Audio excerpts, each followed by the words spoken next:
In this video, we're gonna take a look at T-Mobile hotspot plans. So as you can see here, I have two different plans. So I have the T-Mobile 2 gigabytes plan and the T-Mobile Go 5G Plus.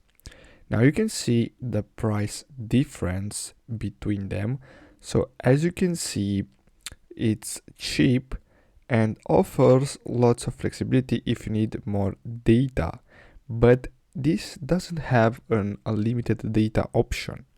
But if you want unlimited data basically, and you want to have fast internet, you're gonna have to pay $90 per month.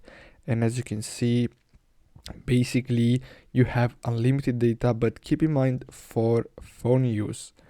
So basically, if you want and you have the money, you can go with this one here, but you can only use it for phones.